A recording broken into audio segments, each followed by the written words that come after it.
Talofa lava, this is Pacific Waves from RNZ Pacific. I'm Susanna Suisuiki. Coming up, flooding forces school and business closures in Fiji. Also, in the meantime, disappointment has also triggered a series of discussions. A controversial PNG police appointment upsets the Bougainville government. And I don't think teaching at an Ivy League university was ever something that I had considered in my life before. A Samoan academic lands a teaching role at Harvard University.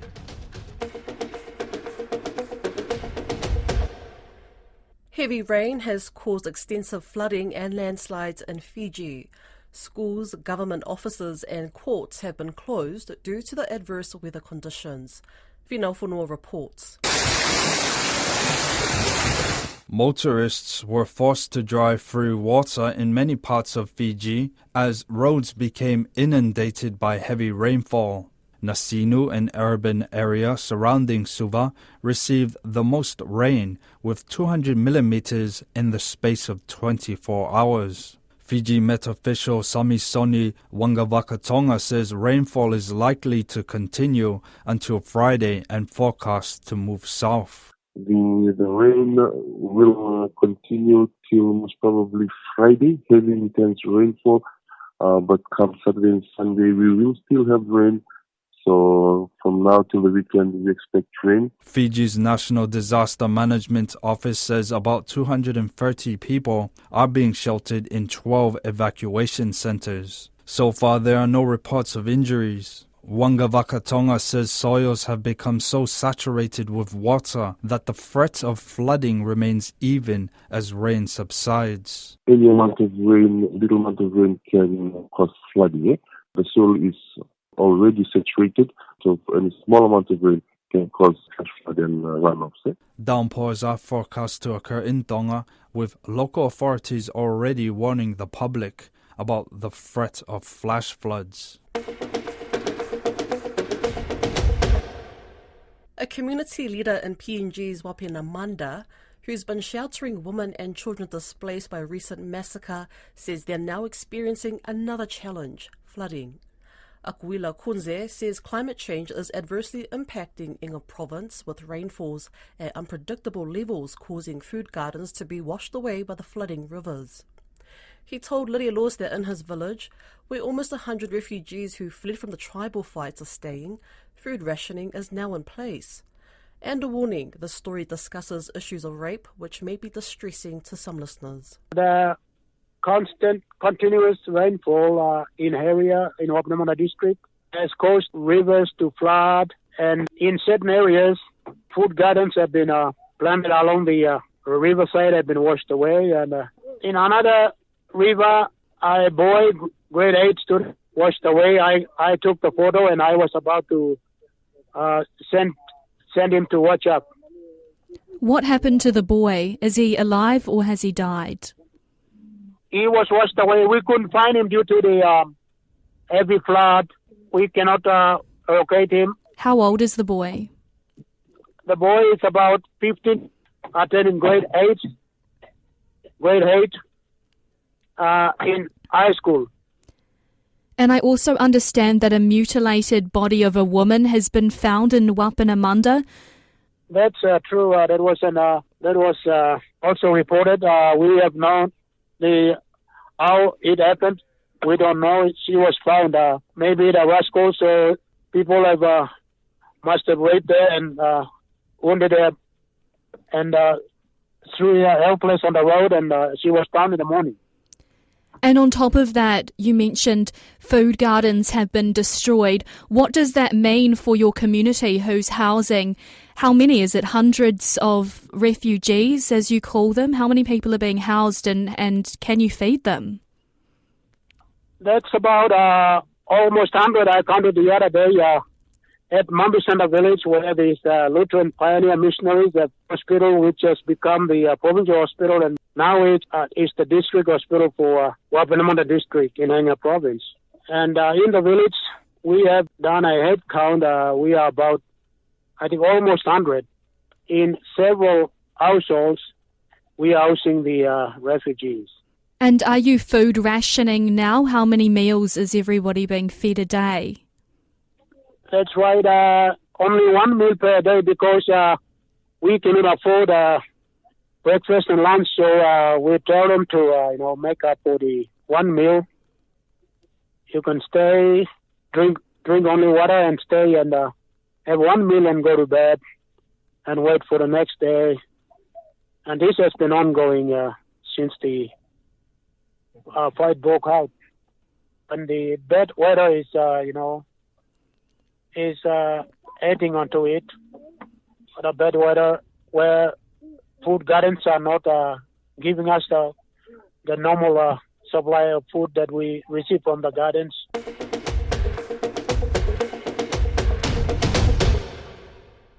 Prominent Papua New Guinea police officer Anthony Wangambi has been sent to Bougainville as second in command there.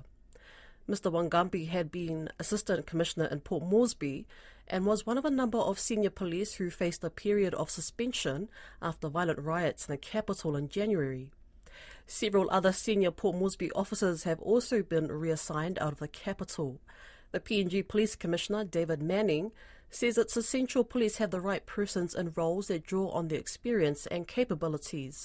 But as our correspondent in PNG, Scott Whitehead, told Don Wiseman, many are unhappy with it. That hasn't gone down well all over the country because a lot of people see Wangambi as a very capable person and better placed in Port Moresby and in the NCD and Central Command. But he's been sent to Bougainville after his suspension, and the Bougainville government has also released a statement. The president has released a statement rejecting that appointment, basically saying that it's not in the spirit of the peace agreement and it was unconstitutional that the commissioner appointed a candidate for the deputy post in Bougainville, and it should have come from recommendations by the ABG itself. Yes, well, that statement was made a couple of weeks ago now. Has there been any reaction by either party? The commissioner has responded with a statement, and I haven't had the chance to have a look at that statement, but he has released a statement.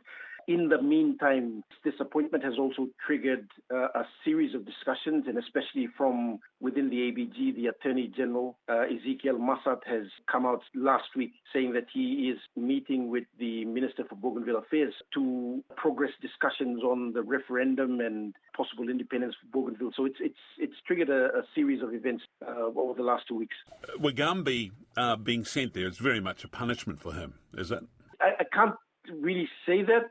A lot of people in Papua New Guinea expected that Wangambi would resume his post in NCD as the Assistant Police Commissioner for NCD and Central. And that didn't come about after his suspension because he was immediately after his suspension sent to Bougainville. So there's quite a bit of anger and disappointment that he could have been better used in Port Moresby, and he's being sent to a command that doesn't have enough action for him, basically. When you say that there was a significant public reaction to this move by the police commissioner, why is it that people feel so strongly for Wangambi? Generally, he's been very progressive in his approach to policing in Papua New Guinea. And his previous postings have always been served with distinction. And particularly in his last posting in Ley City, where he initiated sector response unit that drastically reduced the rate of serious crimes in Ley City alone, and particularly in the Morbe province. So that model has been taken from Ley, taken to Port Moresby, and the approach to policing also influenced by Wangambi himself when he took over as NCD Central, Assistant Commissioner NCD Central. So people were seeing the successes in Ley and were expecting to see more for them in Port Moresby, because Port Moresby has been a very problematic command for many. So with his removal, many people have kind of lost confidence. A few people on social media have expressed that they've actually lost confidence in the process of appointments, in the level of policing that will come about with Wangambi's absence. So that's the general gist of how people are feeling.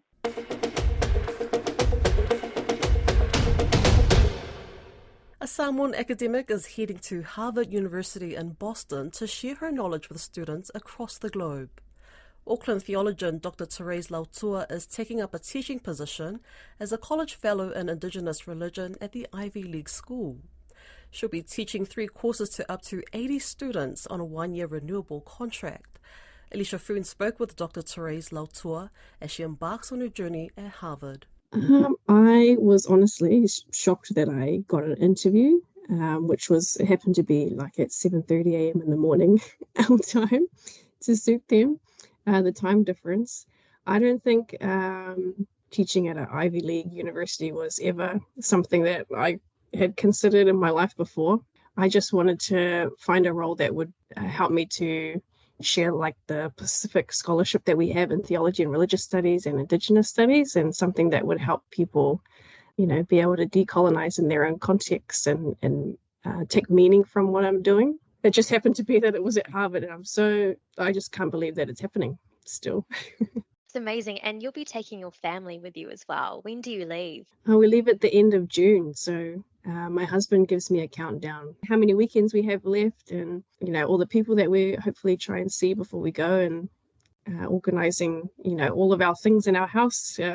How do we store them and pack them? Or it's quite a logistical exercise. I can only imagine. And I'm really intrigued as well about your studies, your thesis, and the heart behind the work that you do. What has your studies taught you, and what do you hope to share with students at Harvard University? From my own studies, because my PhD particularly focused on Pacifica women, seeing how much they are able to juggle in their everyday lives, whether they're students or mothers, working at the same time, and understanding what their gender roles are in their families and in their church communities. I think it's quite incredible that we just need to be able to communicate a little bit more easier, or feel like we can communicate about how important our spirituality and our religious beliefs are to us, and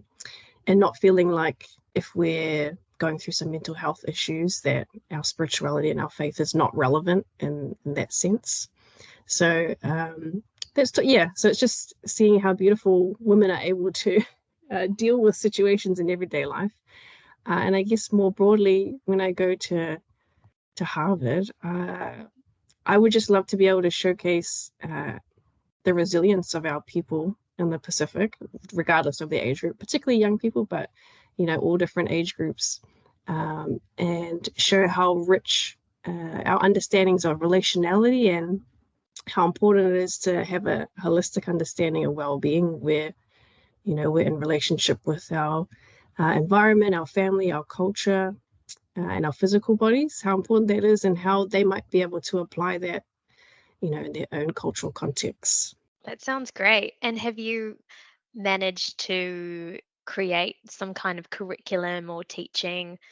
At the moment I'm just putting together three course syllabuses for the 3 papers that I'll be teaching, and so I'm kind of drawing on all the different scholars in our region that talk about spirituality and religion, and then I'm definitely going to get feedback from people that have mentored me, so Pacific scholars and those who are allies of the Pacific in theology, who are not of the same ethnic heritage, and working together with the professors at Harvard and the Committee for the Study of Religion, where I'll be working, just to see what possibilities there are, like with doing assignments and course content. They require students to do a lot of reading each week, so about 100 pages per class per week.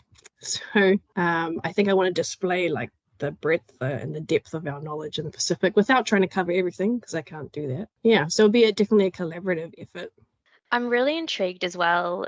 Just say the listeners are taking your class and you had to leave them with a couple of gems, a couple of tidbits for them to mull over. What would you like to leave them with? Well, I guess I would say one of the main points is how atua, tangata, whanua, and moana are interconnected in both our pre-Christian spiritualities, but also in turn today how we can decolonize our Christian beliefs and practices, and how we might better connect with our faith and our theologies. So that's one thing. And then the second thing, let me have a think, is that even though our lots of our region, or the majority of our region, is Christian, I would say it's detrimental. It's wrong to think that our ancestors who were not Christian were not holy in their own way, and their way of life was wrong. Perhaps we've come to know Atua, or God, in a deeper way over time with Christian belief, but we're all the more richer for having our Indigenous beliefs and Christianity woven together. I think we can work with these two things, which are sometimes in tension, in order to better the well-being of our people as a whole. When it comes to your legacy at the school, what do you hope to impart overall? So the contract for the college fellow it's 1 year, and then it's renewable for a second year, depending on how the courses go, and also if we're feeling comfortable in Boston on the other side of the world with our family. And I would hope that I'd be able to build up my CV at that point, try and get a couple more publications going. And in terms of a legacy, my goodness, if this is the last, I'm thinking my mindset is that if this is my last academic job, if I don't get anything beyond this anywhere in the world, then I just want to make sure that I've given it 100% and been able to show other aspiring academics here in Aotearoa who are of Pacific descent that, life's too short. Just even if it's an opportunity that seems ridiculous, and you're audacious and even trying to apply for something or inquiring about applying, just do it, because life's too short, and our people are incredible at what they do, so why not show the world what we can do? That's Pacific Waves for today. To listen back, head over to rnzi.com/programs. We're also on Spotify, Apple and iHeartRadio. From myself and the RNZ Pacific team, Tō Whāsri Fua.